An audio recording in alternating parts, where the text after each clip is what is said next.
లేచినప్పటి నుంచి బ్యాంకినే కావాలంటారు సార్. ఏదో సింపుల్గా చెప్తాడు రేపు భార్య ఒక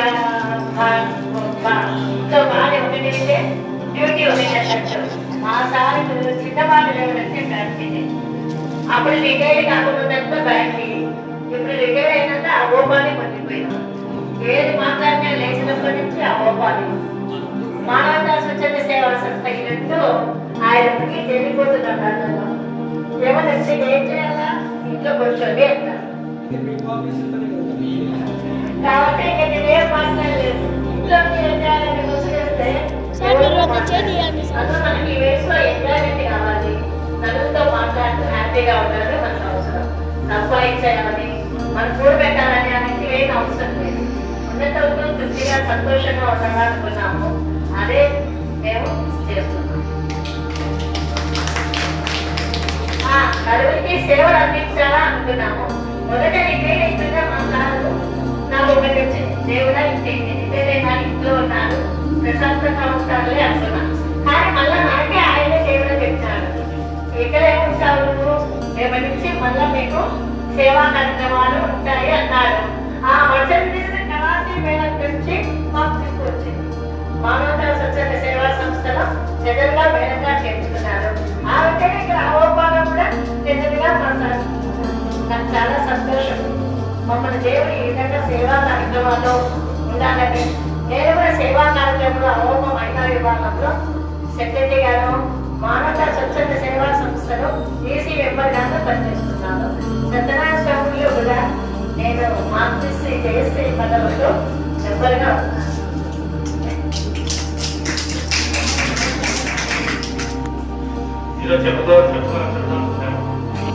నేను 1956 ఏప్రిల్ 25 మా అమ్మమ్మ గారి సొంతూరైన అవుకులో తీసుకున్నాను.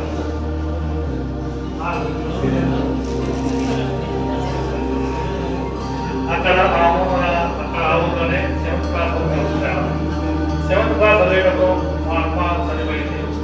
మా అమ్మ చనిపోతే మా నాన్నగారు పొద్దున్నకి మా నాన్నమ్మ గారు మమ్మల్ని తీసుకొచ్చాడు. మేము 7th క్లాస్ హ్యాపీగా ఉన్నాము. మాకు ఒక అంగడి ఉండేది. మా అమ్మ ఇబ్బందులు అనేది తెలియదు. కానీ పొద్దున్నకి వచ్చిన తర్వాత మా నాన్నకు నేను జాబ్ లేదు, మేము ఆ టికెట్ కోసం చేయాలని ఏం సరిపోదు. అంతా నా తర్వాత నా చెల్లెళ్ళు మా తమ్ముడు గారు అంతా మేము 5 మంది. మాకు చాలా పేదతనంతో చిన్నప్పుడు గర్భవచ్చాను. నేను 7th క్లాస్ నుంచి 8th క్లాస్ నుంచి 10th క్లాస్ వరకు కష్టం చేసుకుని చదివాను. తర్వాత ఇంటర్లో డిగ్రీ ఎస్ఎన్ఆర్ గవర్నమెంట్ కాలేజ్ వచ్చాను. తర్వాత 3 years వరకు మా ఇంట్లో మనకు వైశాఖ మన ఉద్యోగాలు రావు, ఏం రావు. ఎక్కడ నాకు మాత్రము ఆ ఉద్యోగాలు పనిచేస్తున్నాను.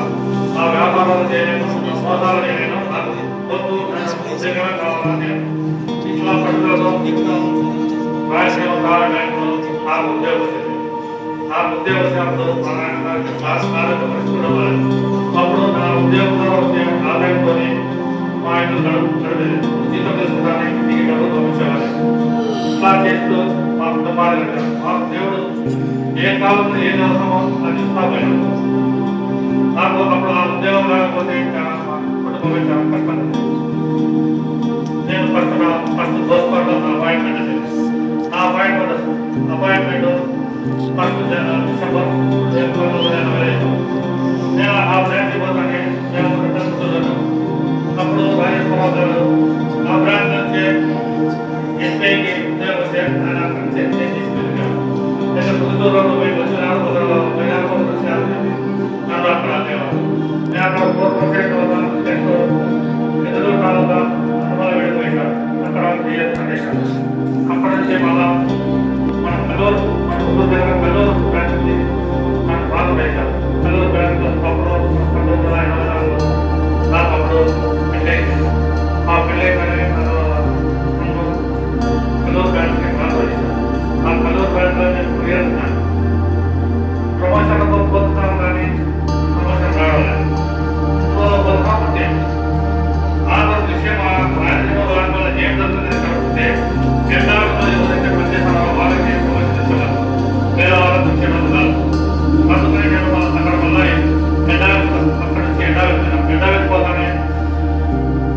ప్రమోషన్ పెట్టి సీనియర్ క్లర్క్ ప్రమోషన్ నీకు ప్రాణాలు కంపల్సరీ ఇస్తాము,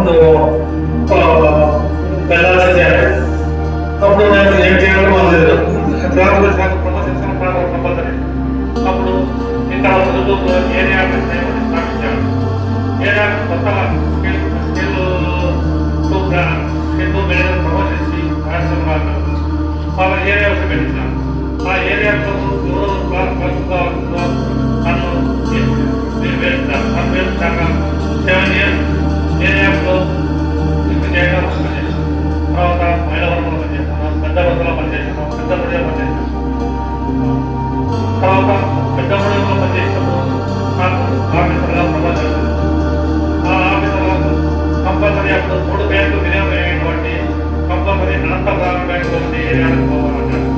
కంపల్సరీ గవర్నమెంట్ వేశాం. ఆ గవర్నమెంట్ బ్యాంకు మీద గవర్నమెంట్ బ్యాంకు ఎగ్జామ్ చేయడం కాకుండా అనంతపురం చాలా తేడా. అక్కడ గవర్నమెంట్ అక్కడ అనంతపురం బ్యాంకు అంతా ప్రైవేట్ మంచిదే. అప్లికేషన్ ఫిల్అప్ చేసి ప్రైవేట్ వస్తుంది. లోన్ చాలా అమౌంట్ రాసి అంతా ప్రైవేట్ వస్తుంది. లోన్ ఫిల్అప్ సంతకాలు పెట్టాల్సిందే.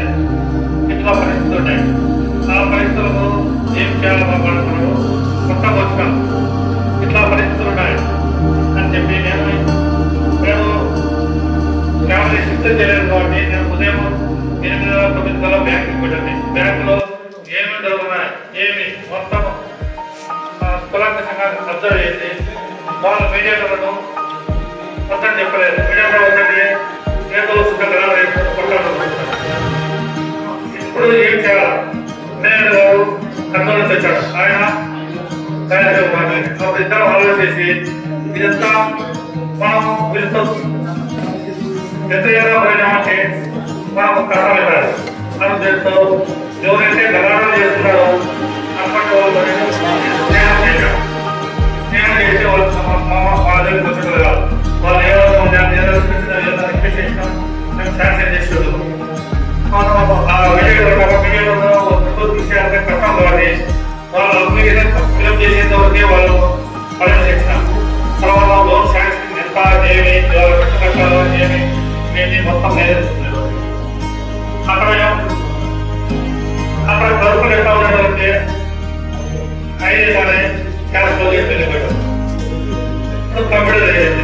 కంప్యూటర్ అయినాక ఒక్కొక్క రోజు 100 మందికి లోన్ శాంక్షన్ చేయాలి.